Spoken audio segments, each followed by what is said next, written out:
Hello and welcome everyone to psycho professor. तो पिछले video में हमने देखा था 2012 के सवाल 50 सवाल हमने लगाए थे साइकोलॉजी पेपर 2 के। इस वीडियो में हम 2012 जून के साइकोलॉजी पेपर 3 के बारे में बात करेंगे। सबसे पहला सवाल ये यहाँ पे जो दिया हुआ है, मैच लिस्ट 1 एंड लिस्ट 2 की बात की गई है। तो लिस्ट 1 और लिस्ट 2 को मैच करना है। लिस्ट 1 में आपके दिए हुए हैं टास्क, कौन कौन से टास्क होते हैं, और लिस्ट 2 में आपको दिया हुआ है टाइप ऑफ मेमोरी। ठीक है, ये क्वेश्चन अगर आप हमारे प्रीवियस वीडियोस देख रहे हैं तो ऑलरेडी आप सॉल्व कर चुके होंगे इसको। ठीक है, तो इसका करेक्ट आंसर आपको मालूम होगा। पी में आपको दिया हुआ है फ्री रिकॉल एंड रिकॉग्निशन। ठीक है, दूसरे में आपको दिया हुआ है सेंटेंस वेरिफिकेशन का टास्क। थर्ड में दिया हुआ है प्राइमिंग, और एस में दिया हुआ है स्कैनिंग का टास्क। टाइप्स ऑफ मेमोरी में सिमेंटिक मेमोरी क्या होती है, ठीक है, facts and figures. Sensory memory क्या होती है, जो हम फील करते हैं। एपिसोडिक मेमोरी क्या होती है, कोई भी इवेंट वगैरह जो हमारे जीवन में होता है। और इम्प्लिसिट मेमोरी क्या होती है। ठीक है, तो करेक्ट आंसर क्या होगा इसका, आपको अभी तक मालूम पड़ गया होगा। करेक्ट आंसर इसका देखते हैं। करेक्ट आंसर है इसका ऑप्शन नंबर डी। ठीक है, पेपर थर्ड आपके जून का करेक्ट पहले सवाल का करेक्ट आंसर क्या है, डी। यानी कि पी के साथ इन्होंने मैच किया है 3, मतलब फ्री रिकॉल एंड रिकॉग्निशन कौन सा इवेंट करता है आपकी एपिसोडिक मेमोरी में। ठीक है, क्योंकि एपिसोडिक मेमोरी में क्या होते हैं, आपके इवेंट्स होते हैं, उसको आप क्या करते हैं, फ्री रिकॉल करते हैं, है ना। 10 साल पहले की चीज को भी आप फ्री रिकॉल करके, 15 साल पहले की चीज को भी, और जब आप 80 साल के हो जाएंगे तो आप 40 साल की चीज को भी क्या कर सकेंगे, फ्री रिकॉल एंड रिकॉग्निशन उसका हो सकेगा। क्यू में आपका सेंटेंस वेरिफिकेशन टास्क में आपको दिया हुआ है फर्स्ट सिमेंटिक मेमोरी में। ठीक है, कुछ फैक्ट एंड फिगर की बात होंगे, सिंटेक्स क्या होता है, मॉर्फीम फिनोम्स क्या होते हैं। ठीक है, थर्ड में आपका प्राइमिंग दिया हुआ है। प्राइमिंग आपका डिपेंड करता है आपकी इम्प्लिसिट मेमोरी पे। ठीक है, और स्कैनिंग का टास्क कौन करेगा, आपकी जो आईज है ना, स्कैनिंग कौन करता है, आईज करते हैं। यहाँ पे क्यूआर कोड स्कैनिंग की बात नहीं हो रही, आपकी जो आईज स्कैन करती है चीजों को, उसकी बात हो रही है। स्कैनिंग का टास्क कौन सी मेमोरी में जाता है, आपकी सेंसरी मेमोरी में जाता है। ठीक है, कि आपने किसी चीज को स्कैन किया था, आपने देखा था, जो आपको याद रहेगा। तो ये था हमारा पहला क्वेश्चन। अब चलते हैं नेक्स्ट क्वेश्चन की ओर। नेक्स्ट क्वेश्चन बात कर रहा है यहाँ पे कि development of super ego according to Freud. ठीक है, फ्राइड ने क्या बताया था, ego, id and super ego. ठीक है, तो यहाँ पे सवाल हमसे क्या पूछ रहा है, सवाल हमको पूछ रहा है, हाईलाइट कर रहा है, development of super ego. Super ego का डेवलपमेंट अकॉर्डिंग टू फ्राइड किसके कारण होता है। सबसे पहले identification with the opposite sex parent. ठीक है, या तो जो बच्चा है वो आइडेंटिफाई कर जाता है देन अपोजिट सेक्स पेरेंट के साथ।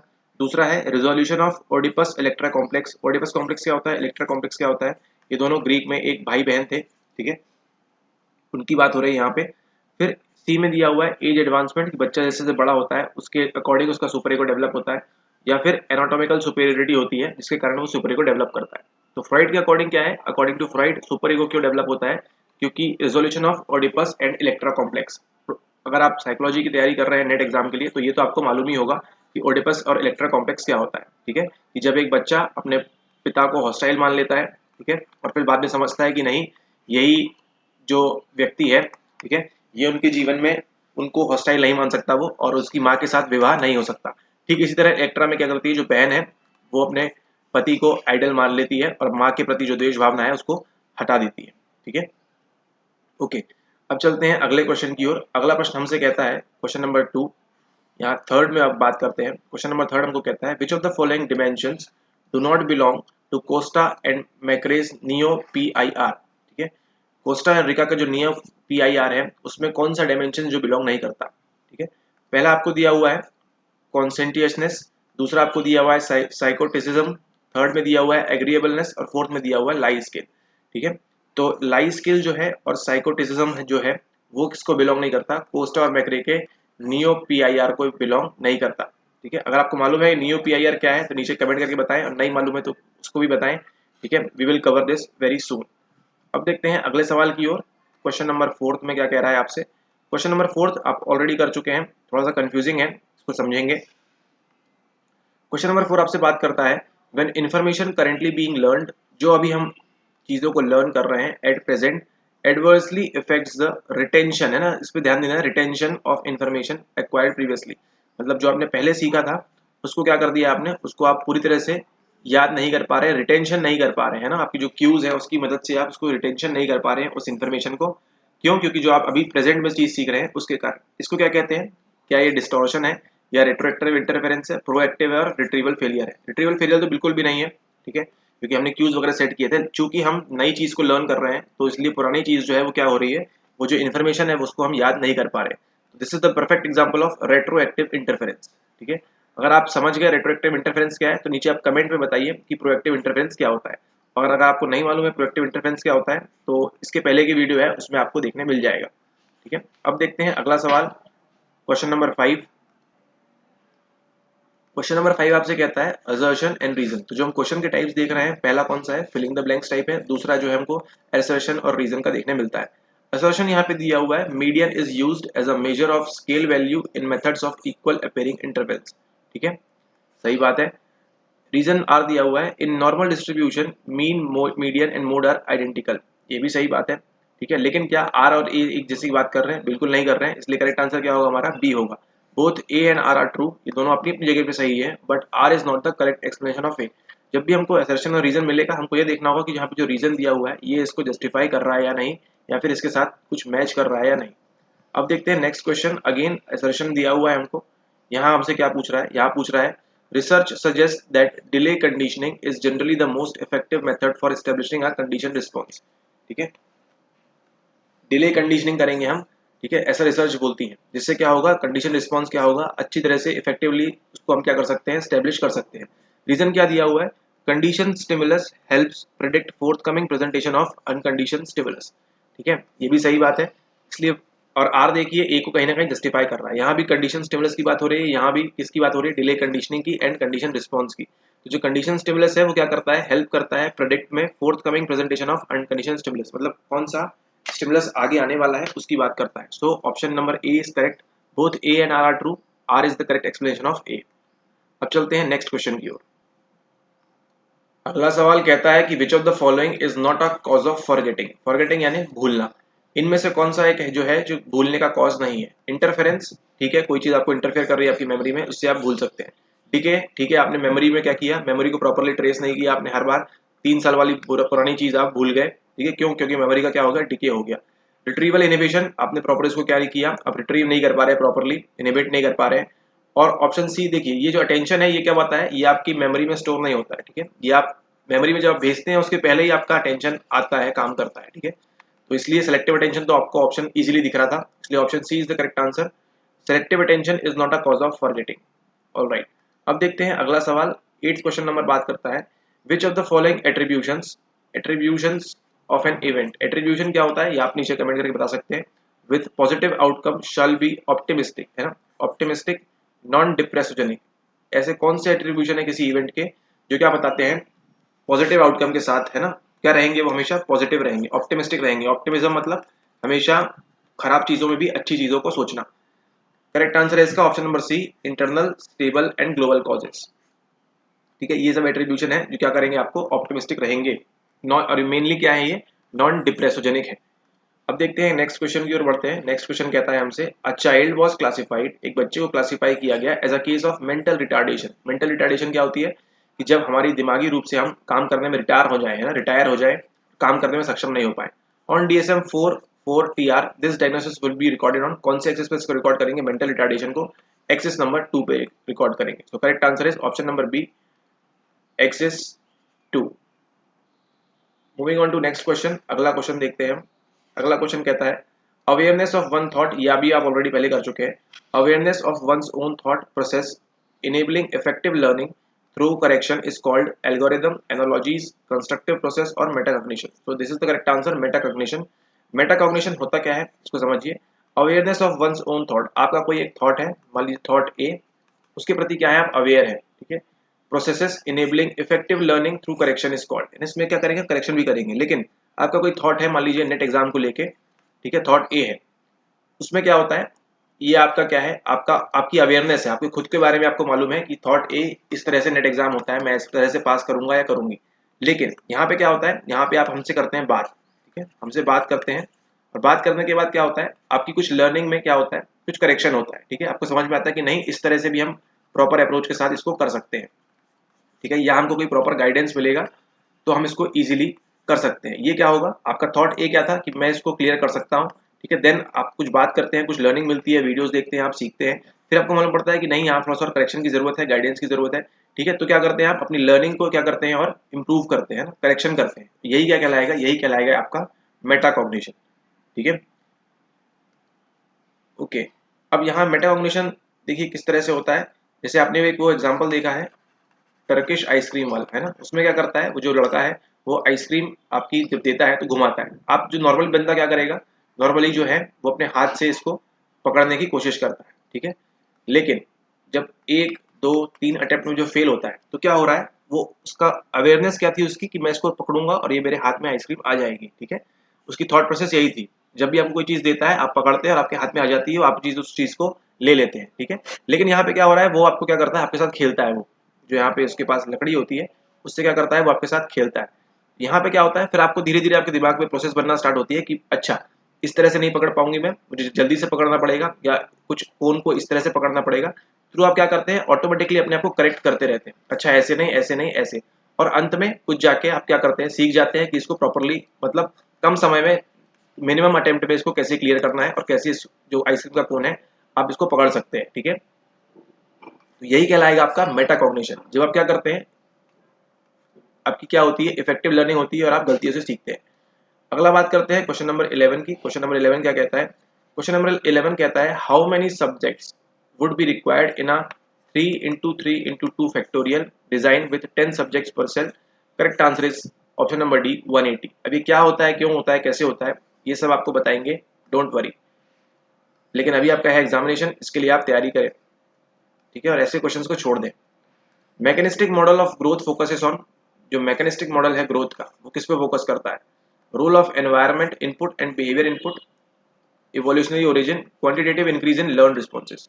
ऑब्वियसली जो मैकेनिस्टिक मॉडल है वो क्या बात करता है, इवोल्यूशन की बात तो बिल्कुल नहीं करेगा। अगर एक चक्कर बायोलॉजी वाली बात करते, ठीक है, या फिर इवोल्यूशन साइकोलॉजी की बात करते तो हम मान सकते हैं कि किस तरह से हमारा इवोल्यूशन हुआ, किस तरह हमारा ओरिजिन है, उसकी बात करेंगे। लेकिन जो मैकेनिस्टिक है, ठीक है, मैकेनिस्टिक मॉडल है ग्रोथ का, किस तरह से ह्यूमन बढ़ता है, वो किस पे फोकस करेगा, ऑब्वियसली वो उस चीज पे फोकस करेगा कि एनवायरमेंटल इनपुट क्या है ना, बिहेवियर आउटपुट क्या जा रहा है, मतलब एनवायरमेंट में इनपुट जा रहा है और फिर बिहेवियर में आउटपुट किस तरह से आ रहा है, ये बात करता है आपका मैकेनिस्टिक मॉडल। इसी के साथ साथ नंबर थर्ड में quantitative increase in learn response, जितना आप गलती करते जाएंगे उतना क्या होगा, आप लर्न रिस्पॉन्स में क्या होगा, आपकी क्वांटिटी की आपकी इंक्रीज होती जाएगी, जितना आप सीखते जाएंगे क्वांटिटी एंड क्वालिटी वाइज आप उस चीज में आगे बढ़ते जाएंगे, है ना। तो यही बात करता है आपका मैकेनिस्टिक मॉडल। तो इवोल्यूशनरी ओरिजिन की बात बिल्कुल नहीं करेगा। तो करेक्ट आंसर क्या होता है आपका ऑप्शन नंबर बी 1 एंड 3। अब देखते हैं अगला सवाल। अगला सवाल है क्वेश्चन नंबर 13 जो बात करता है Selye largely ignored the contribution of one of the following in stress. तो स्ट्रेस के दौरान सेलिए ने किसको इग्नोर किया, आपके option number A adrenal medulla को, ठीक है। एंटीरियर पिट्यूटरी की बात करता है, एड्रिनल कॉर्टेक्स की बात करता है, क्रोनिक साइकोलॉजिकल फैक्टर्स की बात करते हैं सेलिए, लेकिन एड्रिनल मेडुला की बात नहीं करते हैं आपके स्ट्रेस के दौरान। अगला सवाल है question number 14 which of the following clinical procedures is are not based on classical conditioning. Classical conditioning में क्या होता है, कौन से क्लिनिकल प्रोसीजर है जो किस पे बेस नहीं है, क्लासिकल कंडीशनिंग पे नहीं है, flooding, transference, client centred therapy और सिस्टमेटिक डिसेंसिटाइजेशन, ठीक है।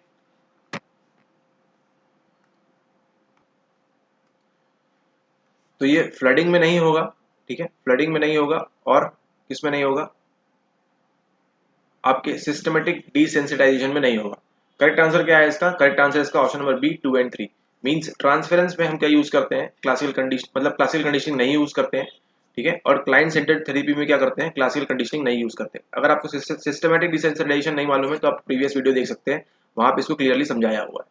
अब बात करते हैं नेक्स्ट क्वेश्चन नंबर 15 में एनुअल और सेमी एनुअल रेटिंग्स ऑफ। अगर आपने कभी जॉब की है किसी प्राइवेट कंपनी में, ठीक है, तो आपको समझ में आएगा।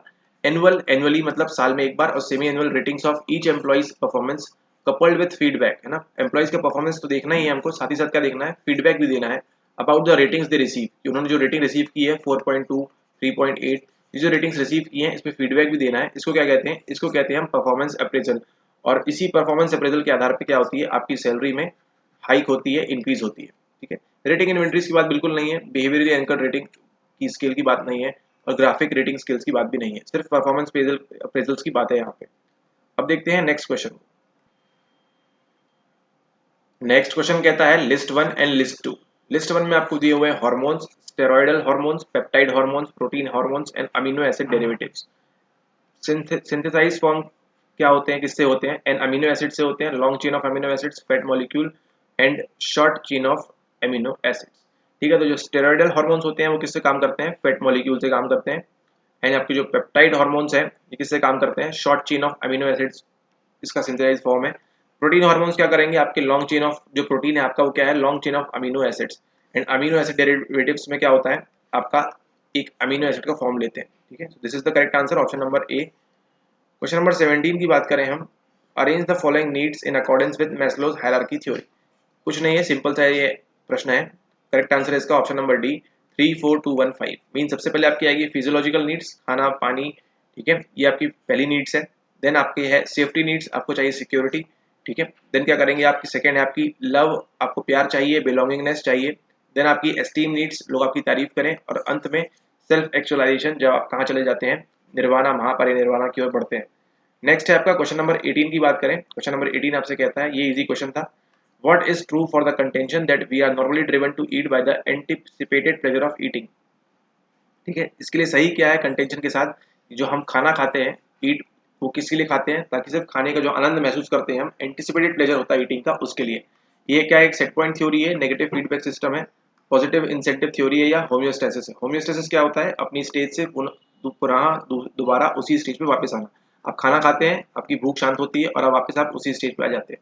तो ये किसका एग्जांपल है? ये एग्जांपल है आपका पॉजिटिव इंसेंटिव थ्योरी का, जो आपका एंटिसिपेटेड प्लेजर ऑफ ईटिंग बताता है। नेक्स्ट है क्वेश्चन नंबर 19। क्वेश्चन नंबर 19 कहता है, what does reduce the problem distance between starting point and the goal. ठीक है, आपकी जो प्रॉब्लम है, आपकी कोई भी प्रॉब्लम है आपको सॉल्व करनी है, उसको रिड्यूस कौन करेगा? उसका डिस्टेंस बिटवीन स्टार्टिंग पॉइंट और गोल के बीच आपकी जो हेरिस्टिक शॉर्टकट्स आप यूज करेंगे उसकी बात हो रही है यहाँ पे। अब देखते हैं क्वेश्चन नंबर 20 को। क्वेश्चन नंबर 20 कहता है, in an experiment if a light is repeatedly present just before the electric shock is given the animal learns. किसी भी एक्सपेरिमेंट में मान लीजिए क्या होता है, एक लाइट प्रेजेंट की जाती है just before the electric shock. ठीक है, मान लीजिए यहाँ पे एक डॉग बंधा हुआ है। ठीक है, एक डॉग बंधा हुआ है, उसको क्या मिल रहा है? उसको मिल रहा है इलेक्ट्रिक शॉक। ठीक है, तो just before the electric shock, एक बार उसको शॉक लगेगा, 2 बार लगेगा, 3 बार लगेगा। ठीक है, लेकिन किसी एक्सपेरिमेंट में मान लीजिए यहाँ पे क्या हो रही है, यहाँ पे एक लाइट जल रही है। ठीक है, वो डॉग यहाँ इस तरह फेस करके खड़ा हुआ है और जैसे ही वो लाइट जलती हुई देखता है, उसके 2 सेकंड बाद क्या होता है? उसको इलेक्ट्रिक शॉक पड़ता है। धीरे धीरे जैसे जैसे नंबर ऑफ अटेम्प्ट्स बढ़ेंगे, टेस्ट की रिलायबिलिटी बढ़ेगी, ठीक है, एक्सपेरिमेंट की। और फिर क्या होगा, एक वक्त ऐसा आएगा जैसे वो लाइट दिखेगा और वो क्या करेगा? वो भागने की कोशिश करेगा। ठीक है, इसमें पूछ रहा है जो एनिमल है वो क्या लर्न करता है ना? एनिमल जो क्या लर्न करता है? A operant escape and then operant avoidance, B operant avoidance and then operant escape, C only operant escape, D only operant avoidance. तो इसका करेक्ट आंसर क्या है? C only operant escape. ठीक है, वो से उसको एस्केप कर सकता है। 21 में आपको दिया हुआ है द कंटेंशन, है ना, the contention that our facial expressions influence, मतलब आपकी जो फेस के एक्सप्रेशंस है वो इन्फ्लुएंस करते हैं आपके इमोशनल एक्सपीरियंस को। ठीक है, attest to which of the following hypothesis, कौन से हाइपोथेसिस को बताता है? ये सिंपल सा है, फेशियल फीडबैक हाइपोथेसिस को बताता है। ठीक है, कि आप जो आपके फेशियल एक्सप्रेशन जो होंगे उसी तरह का इमोशन आप करेंगे। जैसे डांस में क्या होता है, डांस के दौरान कथक, भरतनाट्यम, ये वो जहाँ पे फेशियल एक्सप्रेशन का यूज होता है, वहाँ पे क्या होता है, उनके फेस के एक्सप्रेशन से जो जज है उनको मालूम पड़ता है कि जो नाच रहे हैं, जो नाच रही है लड़की या लड़का, उनके इमोशंस क्या हैं। ठीक है, वो प्रेम का भाव दिखा रहे हैं या क्रोध में है। ठीक है, इस तरह की बातें। अब देखते हैं नेक्स्ट है 22nd क्वेश्चन। आपको यहाँ पे दिए हुए हैं कुछ कॉग्निटिव प्रोसेस सिस्टम और प्रोसेस लोकल कहाँ पे होता है उसकी बात हो रही है यहाँ पे। पहला दिया है फीचर बेस्ड प्रोसेसिंग कहाँ पे होती है आपके। दूसरा दिया है होल बेस्ड प्रोसेसिंग क्या होती है। एब्स्ट्रैक्ट कैटेगरी की सिस्टम कहाँ प्रोसेसिंग होता है और स्पेसिफिक एग्जाम्पलर सबसिस्टम कहाँ होता है। ऑप्शन है राइट सेरेब्रल हेमिस्फीयर में, टॉप डाउन प्रोसेसिंग में, बॉटम अप प्रोसेसिंग में, या लेफ्ट सेरेब्रल हेमिस्फीयर में। तो इस क्वेश्चन का ट्राई करें, आप खुद आंसर देना। ठीक है, ओके, करेक्ट आंसर आपको दिख रहा है यहाँ पे, लेकिन ट्राई करें इसको आप, इस क्वेश्चन को। अब चलते हैं नेक्स्ट क्वेश्चन की ओर। अगला क्वेश्चन है 23rd। ठीक है, ओके, इस वीडियो के लिए इतना ही। हम आगे के क्वेश्चंस करेंगे हम इन नेक्स्ट वीडियो। ठीक है, अगर आपने अभी तक टेलीग्राम चैनल ज्वाइन नहीं किया है तो टेलीग्राम चैनल तुरंत ज्वाइन कर लीजिए। वहाँ पे आपको अपडेट्स मिलती रहती हैं कि कौन सा लेक्चर कब आने वाला है, कौन कौन से लेक्चर आएंगे। तो इसको तुरंत आप सब्सक्राइब कर लीजिए टेलीग्राम पे। ठीक है, और हमारे चैनल को भी लाइक कर दीजिए, शेयर कर दीजिए अपने फ्रेंड्स के साथ। ठीक है, और अगर आपको कुछ बात करनी है तो 9826992769। Okay, thank you very much, have a nice day ahead, take care.